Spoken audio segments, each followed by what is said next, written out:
Bem, como hoje é a nossa primeira aula, como eu disse para vocês, eu vou começar o nosso encontro voltando desde a aula 0, desde lá do começo, inclusive do blá blá blá, porque entre o começo das aulas antes do carnaval e agora as coisas mudaram muito, e a gente tem que reconversar umas novas regras e acertar, combinar colaborativamente a forma como vão ocorrer essas novas aulas. Professor, você vai dar o curso em inglês? Não, não vou. Ou vou, mais ou menos. Na verdade, eu vou aqui e ali vou soltar algumas coisas em inglês para vocês irem se acostumando. Alunos como vocês, excelentes alunos como vocês, que passaram um processo seletivo complicado e bem concorrido, estão numa das melhores universidades do país. Alguns de vocês vão fazer mestrado, vão fazer doutorado, vão ser pesquisadores, vão ser diretores de empresa. No mínimo, vão ser engenheiros trabalhando num projeto ou no campo, e vão precisar se adequar ao mundo do trabalho, da pesquisa, cuja língua oficial é o inglês. Não esqueçam que o inglês tem que ser a segunda língua, o que significa que nós temos que dominar bem a nossa primeira língua, a língua materna, que é o português. Professor, mas engenheiro tem que saber física e matemática. É verdade, o engenheiro tem que saber física, matemática e aplicar isso em engenharia. Mas antes de mais nada, o engenheiro tem que saber se comunicar. Aliás, isso me lembra uma coisa, eu já conto aqui parte daquelas coisas que eu disse que ia gastar uns 20, 25 minutos falando. Na semana passada, acho, assisti um vídeo de uma moça e um rapaz num bar no Leblon, no Rio de Janeiro, um dos bairros mais nobres do Rio de Janeiro, desrespeitando todas as regras de afastamento social e principalmente desrespeitando um funcionário público que pedia que eles se retirassem e voltassem a obedecer o decreto de afastamento social, que usassem máscaras, que fechassem o bar e que fossem para casa. Num dado momento, a agressão e a afronta era tão grande ao funcionário público que começaram a gravar o rosto, assim, de forma muito ostensiva e agressiva, do guarda, do fiscal. E num dado momento, ele pediu que eles se retirassem, que o bar ia ser fechado, e a moça, que aliás é engenheira, disse em alto bom som, promoveu impropérios, dizendo que ele não podia falar assim com o rapaz, porque o rapaz era engenheiro civil, formado, e que por isso era melhor do que ele, que era um fiscal da prefeitura. Bem, eu não vou aqui me estender muito sobre a indignação que eu senti quando eu ouvi isso, mas eu só queria pontuar a vocês aqui que, de fato, vocês são privilegiados. São privilegiados por terem chegado num país com tanta desigualdade, que ficaram mais do que explícitas durante essa pandemia e são até agora. Vocês são privilegiados de terem conseguido chegar no ensino superior, são privilegiados de terem conseguido entrar na universidade, são privilegiados de estarem galgando uma posição social através do conhecimento, da formação, da capacitação de todos vocês. São privilegiados de terem entrado na universidade pública. As universidades federais são as melhores universidades de ensino superior desse país. Mas isso não faz de vocês melhores do que ninguém. Muito pelo contrário, faz de vocês responsáveis pelo bem-estar de toda a população, porque vocês são uma minoria que detém um conhecimento e que detém capacidade crítica e técnica para resolver os problemas dessa grande maioria que não tem. Professor, mas se eu tiver mestrado, se eu tiver doutorado, se eu tiver pós-doutorado, eu não posso me considerar melhor do que ninguém? Não. capacidade técnica, titulação acadêmica, não faz ninguém melhor do que o outro. Muito pelo contrário, traz para a gente muito mais responsabilidade, porque a gente tem, certamente, maior condição de refletir, de analisar, de criticar, de se posicionar de forma correta diante dessas desigualdades. Eu não podia deixar de dizer isso. Isso não tem nada a ver com a nossa aula, não tinha nem planejado, só me lembrei agora quando eu falei no inglês. Vamos lá. Bem, essa é a TC 593, topografia ofertada para engenharia ambiental e engenharia civil.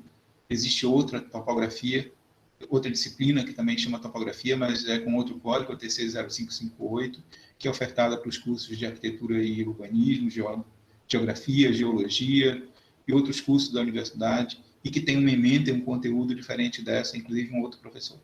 Essa disciplina ofertada é pelo LAG, que é o Laboratório de Geomática Aplicada, que eu coordeno, que tem um conjunto de vários professores, dos quais alguns são professores de prática e de teoria de vocês. O LAG pertence ao Departamento de Engenharia de Transportes, do Centro de Tecnologia da Universidade. Bem, essa é digamos assim, a administração de onde saiu para vocês. O plano de ensino da cadeira eu vou disponibilizar no SIGA, ele vai precisar ser ajustado. O SIGA no Solar e no site do DET, na minha página específica. Aliás, nesse momento de ensino à distância, a gente vai usar muito o site do DET como forma de trocar material e de disponibilizar material, inclusive as videoaulas para vocês, que são grandes demais para disponibilizar pelo SIGA e que são difíceis e complicadas nesse momento, para mim, pelo menos, que sou um semi-analfabeto no Solar, e eu tenho brigado bastante para aprender alguma coisa, mas o Solar está dificultando a minha vida, por isso hoje a gente começa a nossa primeira aula a fazer usando a ferramenta do Google Meet.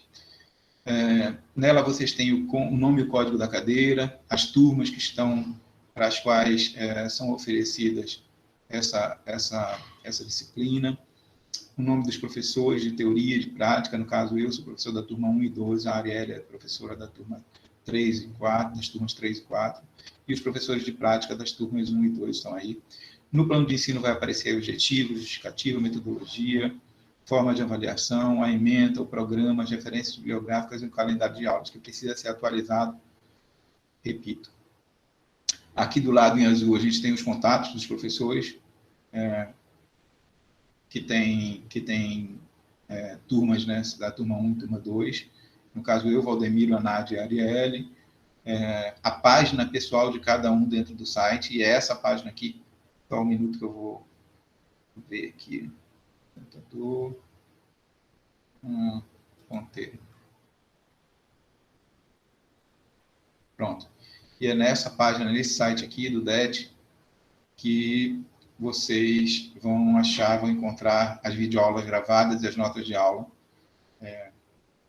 que eu já consigo colocar direto. Se eu conseguir depois, também vai pelo Solar e pelo SIGA. E tem o ramal, o e-mail e o ramal telefônico da sala de cada um de nós, embora os ramais telefônicos não estejam servindo de muita coisa, porque o DET está vazio nesse momento de afastamento social. Tem também o telefone do departamento e o telefone do laboratório, que também está vazio nesse momento de afastamento social, de pandemia. Aí embaixo o link para os pads das duas turmas. Tem uma ementa, onde a gente já começou e eu vou relembrar agora, mas vocês podem ver com maior calma e tranquilidade lá no pad da disciplina, que é o pad baixa em formato digital dele. A gente vai se ocupar hoje, nessa 1 hora de aula, assim que eu acabar de falar desses assuntos gerais, desses 2 itens, dessa parte introdutória que eu chamei de informações espaciais e de forma e dimensão da Terra. Queria, dentre essas coisas que eu preciso falar para vocês, que não tem a ver diretamente com a cadeira, eu queria lembrar algumas coisas. Até para a gente poder ter uma noção do que exatamente está acontecendo e por que a gente está aqui nesse momento. Primeiro, lembrar que faz 4 meses, um pouco mais, talvez, que essa pandemia começou no mundo e chegou muito rapidamente aqui no Brasil, matando as pessoas. ela é provocada por um vírus, o SARS-CoV-2, que provoca uma doença chamada do Covid-19. Ele não é o vírus chinês, como gosta de dizer o presidente americano e o presidente brasileiro.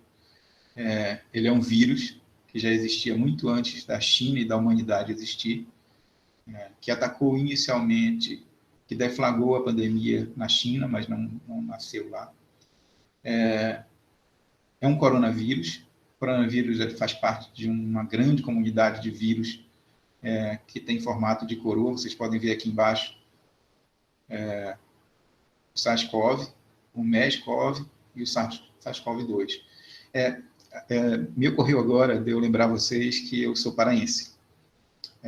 E embora na aula presencial muitas vezes o meu sotaque não fique tão agressivo, ouvindo numa apresentação online, a minha voz e o meu sotaque pode aumentar o sentido de percepção do chiado que os paraenses têm ao pronunciar as palavras. Eu peço que vocês tentem abstrair o chiado de 2, 3, talvez, Thaís, e sigam prestando mais atenção no que eu estou dizendo do que no sotaque da pronúncia que eu estou utilizando.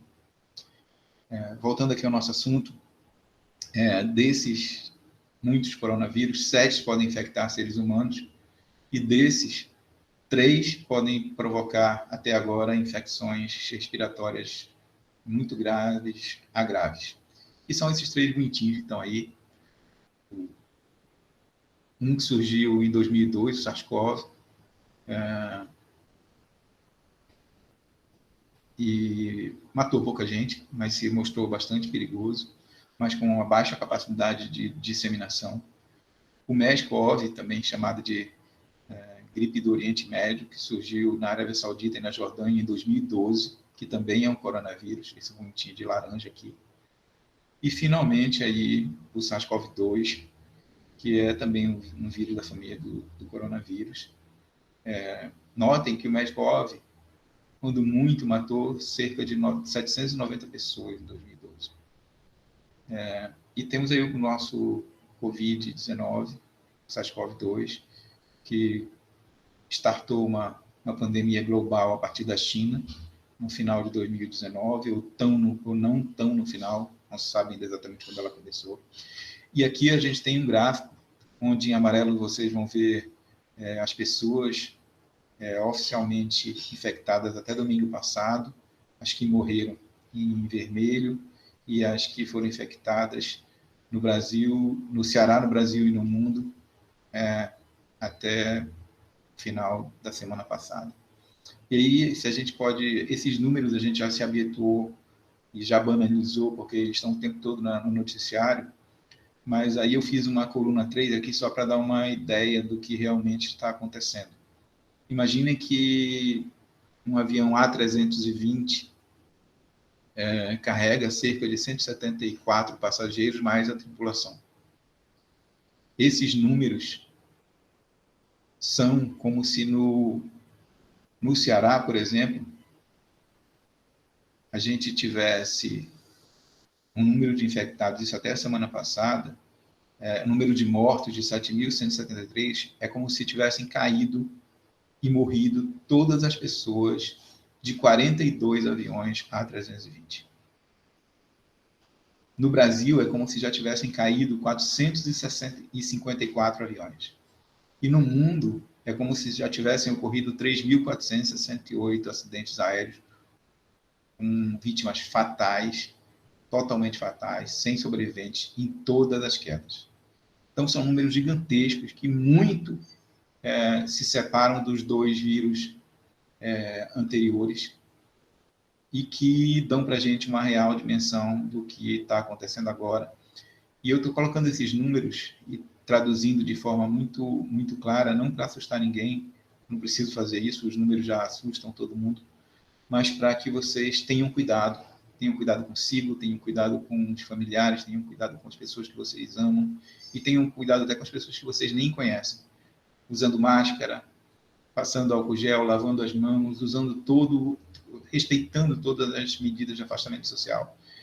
4 meses depois do que aconteceu, as pessoas já relaxaram um pouco, já estão de saco cheio de ficar em casa, e muitas vezes querem sair, querem encontrar os amigos, querem relaxar, mas não dá. Queria lembrar vocês que perdemos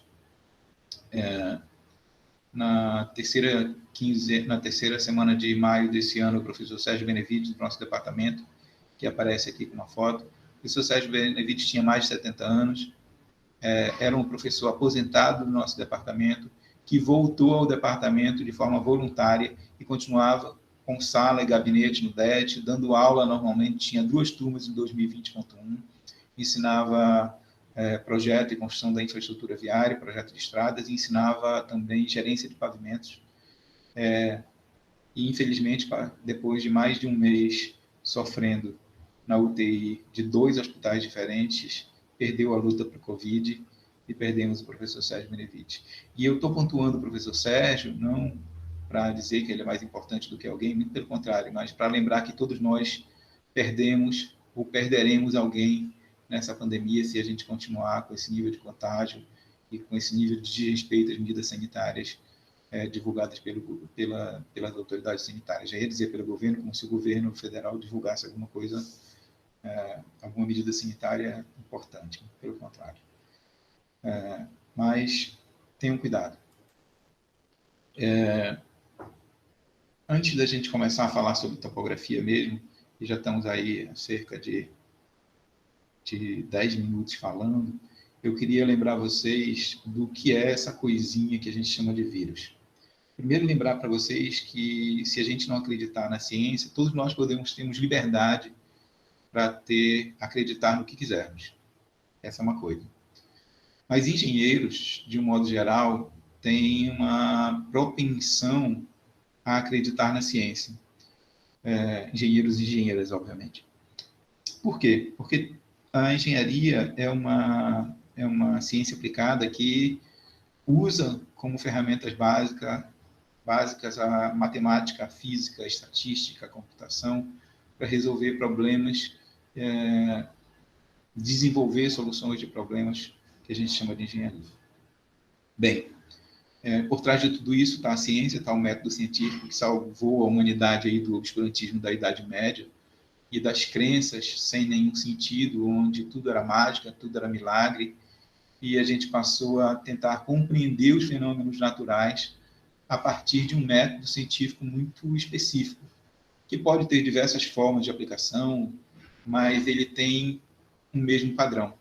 A gente tenta visualizar o que está acontecendo como um problema, a gente tenta buscar aquilo que já se aprendeu, uma revisão bibliográfica consistente sobre aquilo, o fenômeno estudado, vendo todas as pessoas que estudaram aquilo, que metodologia foi abordada, que conclusões chegaram, referenciando essas pessoas, porque senão a gente comete plágio, como alguns ministros fazem. E depois a gente vê qual que pode ser a nossa contribuição naquele fenômeno que a gente quer estudar. E aí a gente pode ter uma abordagem fenomenológica, dando um prosseguimento a um entendimento mais aprofundado sobre determinado fenômeno, ou a gente pode dar uma contribuição metodológica, onde eu vou apresentar um método que pode se comprovar melhor do que aqueles que já existem, um novo método mais eficiente, mais eficaz, mais rápido, mais barato, para resolver ou entender ou visualizar melhor aquele fenômeno. Bem, isso é um método científico.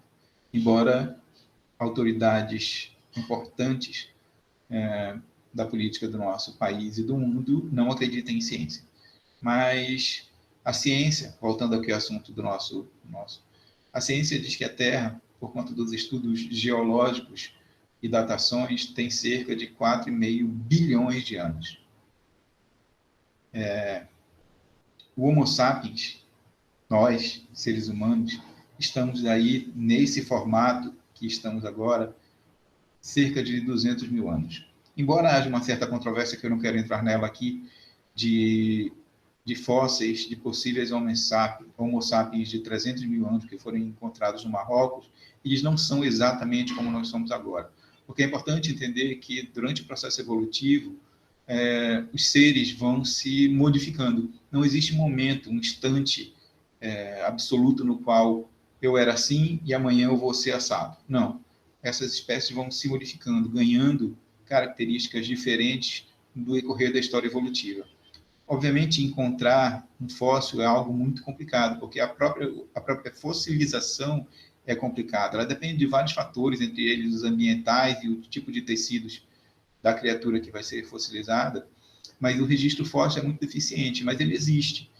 Então, desde que a separação dos hominídeos aconteceu, dos nossos primos símios, isso foi cerca de 7 milhões de anos, 6 milhões e meio de anos atrás, e o primeiro fóssil que a gente tem dessa época é o Sahelanthropus tichadensis, que não é muito diferente do que a gente é, olha o nosso osso aqui, e tem uma certa evolução aqui de fósseis até chegar na gente aqui, o Homo sapiens, como a gente é. Considerando aí 200 mil anos, que é como a gente está agora, ou 6 milhões e meio de anos, como era o tichadensis, e considerando que os cientistas, o que eles pensam sobre vírus são criaturas muito pequenas, que alguns cientistas que estão vivos, outros que não estão.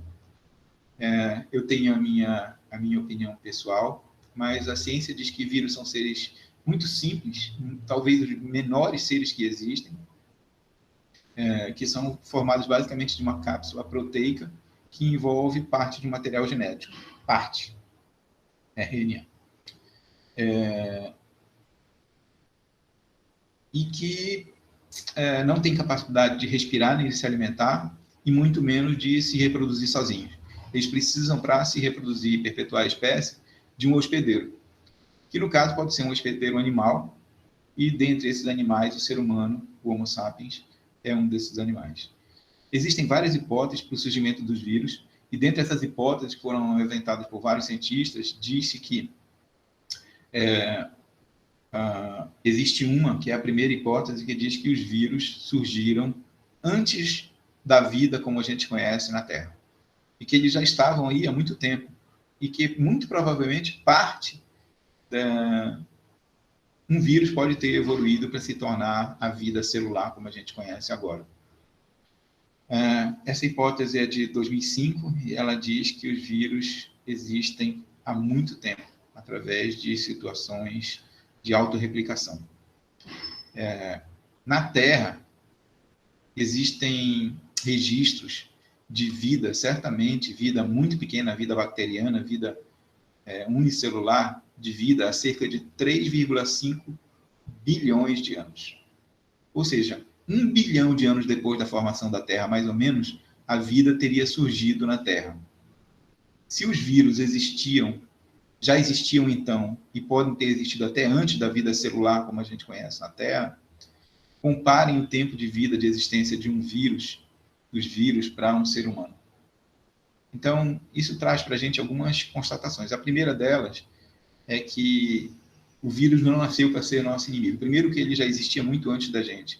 Se a gente levar em consideração a primeira hipótese, a gente vai perceber que eles estão aí na Terra há cerca de 3.499.800.000 anos antes da gente. Sob a ótica dos vírus, é muito provável que a gente é que seja um invasor que recém chegou no planeta. Se a gente chegou a 200 mil anos, eles estão aí há 3 bilhões e 500 milhões de anos, é a gente que precisa ser erradicado. Eu imagino que um vírus pensando, se é que um vírus pensa, deveria pensar dessa forma. Fica aí a dica de que provavelmente a pandemia do Covid-19, assim como as outras que já existiram na face da Terra, vão ser controladas, a doença provavelmente até erradicada, mas o vírus que a provocou vai continuar existindo. A gente não tem uma forma de eliminar os vírus, e eles já se perpetuam de uma forma muito simples, sendo coisas muito pequenas, usando hospedeiros e se modificando continuamente, através de um processo de mutação, que, aliás, é o que eles usam como estratégia para se perpetuarem como espécie. Bem, então o vírus não vai acabar, vão surgir outros, esse vai continuar existindo, e a gente tem que estar preparado para quando isso acontecer. vocês já devem ter de saco cheio de ouvirem as propagandas do Fique em Casa. Isso não é propaganda, é uma constatação. Isso vai nos obrigar a fazer aulas remotas, como essa que estão acontecendo agora. As aulas práticas não vão ser, as aulas remotas só vão ser dadas no formato remoto, as aulas teóricas, e as aulas práticas só serão dadas presencialmente quando for seguro para todos nós. E aí surge uma pergunta: quem não puder fazer as aulas, a gente não está com todos os alunos da turma aqui presencialmente agora, esses que não puderam estar aqui vão fazer como? Quem tiver com problemas daquelas diversas ordens que a gente citou, vai fazer como? Bem, vai ter que entrar em contato comigo, vai ter que entrar em contato com o professor da prática e a gente vai tentar resolver caso a caso. Vocês têm o nosso e-mail, vocês têm o nosso telefone, vocês têm o nosso WhatsApp. Entrem em contato e expliquem a situação, não tenham vergonha. A gente vai tentar resolver problema caso a caso para que ninguém fique para trás, que já nos remete às premissas que a gente vai utilizar e que eu já falei para vocês antes. A primeira é que a gente vai tentar fazer com que isso leve e traga todo mundo junto, ninguém fique para trás, ninguém tranque a cadeira, ninguém fique prejudicado. Obviamente haverá uma perda, mas essa perda a gente vai tentar fazer com que seja a menor possível. E a segunda é a garantia de que regras, leis foram feitas para pessoas e não o contrário. Isso significa que as pessoas sempre são muito mais importantes do que as regras. E embora eu vá falar de regras, e a gente vai estabelecer regras aqui de aulas, regras para presença, regras de avaliação, elas sempre podem ser revistas na medida em que a gente possa se adequar às dificuldades que vão aparecendo para todos nós. Aqui tem... eu não vou me deter muito nesse slide, mas até para a gente poder começar logo o que a gente veio fazer aqui, que é a topografia, mas aqui tem as regras que estão sendo divulgadas, impostas, difundidas pela Universidade Federal do Ceará, através da Administração Superior e da Pró-Reitoria de Graduação, a Prograde.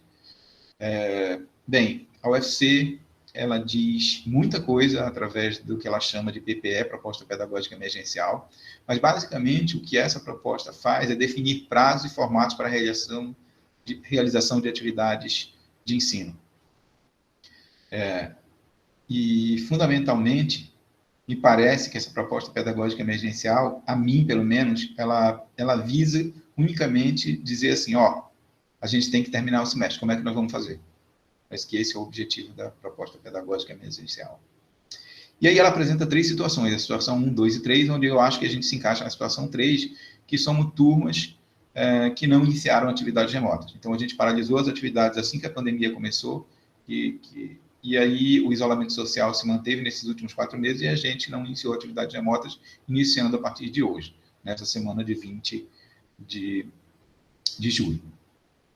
Depois, a Prograde emitiu 2 comunicados, o comunicado 03 e 04, onde o 03 trata de orientação sobre reposição de componentes curriculares ofertados em 2020.1, e o comunicado 04, que trata de componentes curriculares práticos e estágios.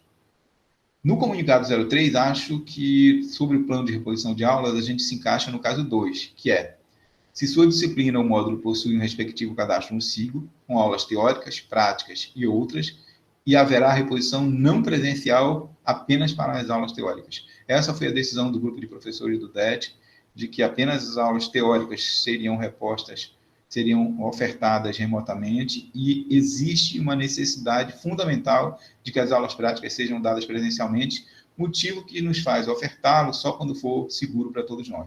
Garantir que elas acontecerão, vocês não perderão nada, mas elas não serão dadas agora porque elas são impossíveis de ser dadas remotamente. O comunicado 04, basicamente, ele se anula para nós por conta da decisão que a gente tomou no comunicado 03, que é no caso 2, de não ofertar as aulas práticas remotamente. O comunicado 04 permitiria que a gente ofertasse as aulas práticas remotamente, não diz como, mas a gente não concorda com isso. Mas o comunicado 04 deixou uma brecha quando ele diz que é possível a substituição de atividades presenciais, de atividades práticas, por atividades não presenciais. Possível não é obrigatório, e a gente se manteve firme, dizendo que as aulas práticas não vão ser dadas no formato presencial, porque isso provocaria muita perda para vocês. Então, fiquem tranquilos que elas vão ser dadas no formato presencial e não no formato virtual, como a Pró-Reitoria flexibilizou. Bem, a minha ideia, então, aí a gente gastou, desculpem aí, eu disse 20 minutos, mas já gastamos aí 22 minutos para falar das coisas que não tem muito a ver com topografia, mas tem um pouco a ver com topografia, mas eram preciso que fossem faladas para que a gente pudesse pensar. Lá no plano de ensino da cadeira, vocês vão encontrar o plano de reposição de aula lá no meu site, vão encontrar o plano de reposição de aula, onde tem essas informações, e a gente fala também sobre os métodos de avaliação, e os métodos de avaliação na parte teórica, que aqui a gente ofertou. Antes de passar para lá, só falar para vocês que a gente disse algumas coisas para a Prograde, já que a gente não vai ofertar as aulas práticas. A primeira é que a disciplina, pensamos que a disciplina em topografia pode ser desmembrada em duas: topografia teórica e topografia prática, para tentar resolver um outro problema que vai surgir em decorrência da não realização da prática nesse momento de pandemia. Que a parte prática permanecesse em aberta, com os alunos matriculados, mas em aberto, e que apenas a nota da parte teórica fosse considerada como efeito de pré-requisito a partir de 2020.1, até que se sanem os efeitos dessa pandemia, para que nenhum aluno que não fez a parte prática seja impedido de cursar uma disciplina, por exemplo, como projeto e PCE, projeto de construção, engenharia, que depende de topografia como pré-requisito. Então, nesse sentido, a gente está negociando com a Prograde para ver o que pode ser feito. Eles só têm duas opções: ou eles desmembram a disciplina e fecham topografia teórica e quebram o pré-requisito, ou eles deixam a disciplina aberta, do jeito que ela está, como até ser possível ofertar a parte prática, e quebram o pré-requisito de qualquer jeito. Não tem uma outra solução, mas a Prograde ainda vai responder para a gente o que é que eles vão fazer em relação a isso. O importante é que vocês não sejam prejudicados, não sejam impedidos de fazer disciplinas que dependem de topografia como pré-requisito, porque vocês não são responsáveis por não terem cursado no tempo ideal, que era esse semestre agora. Bem, e aí decidi que, como já faz muito tempo que a gente falou sobre as primeiras aulas, as primeiras definições, eu ia recomeçar. Aula de EAD, aula remota tem outro tempo, tem um outro time, tem outro formato.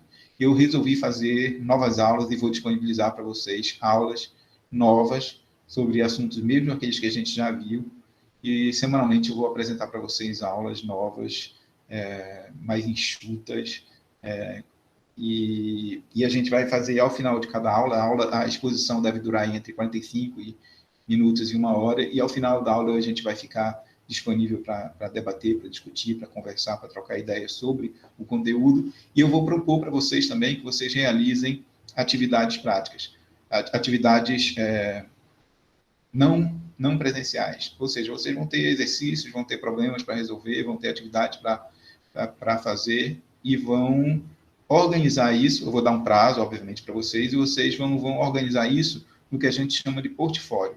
Eu não sei ainda se a gente vai usar o portfólio do Solar, que tem lá, vocês entram lá com a senha e o usuário de vocês, entram na turma, e dentro de cada turma vai ter o portfólio, que é um espaço onde vocês guardam os trabalhos e as atividades que foram propostas para vocês.